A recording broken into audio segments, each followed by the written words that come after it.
যেখানে গল্প নয় সত্য ঘটনা শোনানো হয়। ভিডিওটি শুরু করার আগে তোমাদের জন্য আমাদের এই চ্যানেলের তরফ থেকে এই ভিডিওটিতে রয়েছে একটি গিভওয়ে কন্টেস্ট, যেখানে তোমরা সকলে অংশ নিতে পারবে এবং আজ তুমি পেয়ে যেতে পারো ফ্রিতে 500 টাকা পেটিএম ক্যাশ অথবা স্মার্ট ওয়াচ। তো বন্ধুরা, অংশগ্রহণ করার জন্য আমাদের এই চ্যানেলটি সাবস্ক্রাইব করে ভিডিওটি সম্পূর্ণ দেখতে থাকুন।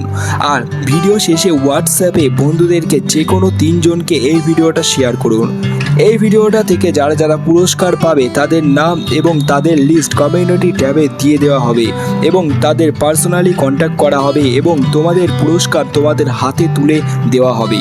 বন্ধুরা, সবাই অংশগ্রহণ করো, হয়ে যেতে পারে আজকের লাকি বিজয়তা তুমি। তাই তাড়াতাড়ি অংশগ্রহণ করো আর ভিডিওটা সম্পূর্ণ দেখতে থাকুন। গম্ভীর হলে শোনা যায় শ্মশানের ধারে এক তান্ত্রিকের হাসি। কেউ যদি ভুল করে সে হাসির উৎস খুঁজিতে যায়, তার ফেরার পথ বন্ধ। গল্পটা উত্তরবঙ্গের এক ছোট্ট গ্রাম ননিলপুর এর। শান্ত নিরিবিলি এই গ্রামটা হঠাৎই বদলে গেল একটা ঘটনার পর। একটা রাতে গ্রামের 2 জন মৎস্যজীবী গিয়েছিল নদীর ধারে মাছ ধরতে। রাত তখন প্রায় 2টো, চারিদিকে থমথমে নীরবতা। হঠাৎই তারা শুনতে পেল কুকুরের মতো ঘেউ ঘেউ আওয়াজ, কিন্তু তার সঙ্গে ছিল মানুষের হাসির মতো একটা গলা। তারা ভয় পেয়ে ছুটে বাড়ি ফিরে আসে। পরের দিন সকালে তারা দেখে গ্রামের শেষ মাথায় পুরনো ভাঙা বাড়িটার সামনে কিছু রক্তমাখা তুলসী পাতা, ভাঙা মাটির প্রদীপ আর একটা ছোট তামার বাটিতে তাজা রক্ত রাখা আছে। সেই দিন থেকেই শুরু হয় নিশির উপদ্রব। তারপর গ্রামে একবার এসেছিলেন এক বিখ্যাত তান্ত্রিক ভদ্রেশ্বর নাথ। তিনি বলতেন, এই মাটির নিচে যা চাপা আছে তা বাইরে এলে গোটা গ্রাম নিশ্চিহ্ন হয়ে যাবে। কিন্তু গ্রামের মানুষ তখন এইসব পাত্তা দেয়নি। একদল ছেলে রাতের বেলা এই পুরনো বাড়িতে গিয়ে তান্ত্রিকের নিশাযজ্ঞ ভেঙে দিয়েছিল।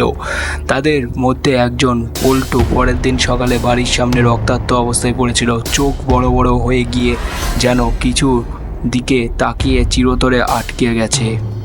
রাত 3টের সময় মাঝে মাঝেই শোনা যেত একটা গম্ভীর আওয়াজ, আয় আয় ফিরে আয়। লোকমুখে শোনা যায় ভদ্রেশ্বর নাথ এক বিপজ্জনক মোহিনী তন্ত্র করেছিলেন, যেটা অসমাপ্ত ছিল। সেই শক্তি এখনও পিতৃ রূপে ফিরে এসে প্রতিশোধ নিচ্ছে। এক রাতে গ্রামের লোকে একসাথে যজ্ঞ করতে যায় ওই ভাঙা বাড়ির সামনে। ঠিক তার রাত 3টে বাজে তখন, এবং তারা 3টের সময় দেখতে পায় আগুনের আলোর মধ্যে দাঁড়িয়ে আছে এক ছায়ামূর্তি। কাঁধে একটা সাপ, মাথায় আগুন জ্বলছে আর তার চোখ দুটো একদম লাল।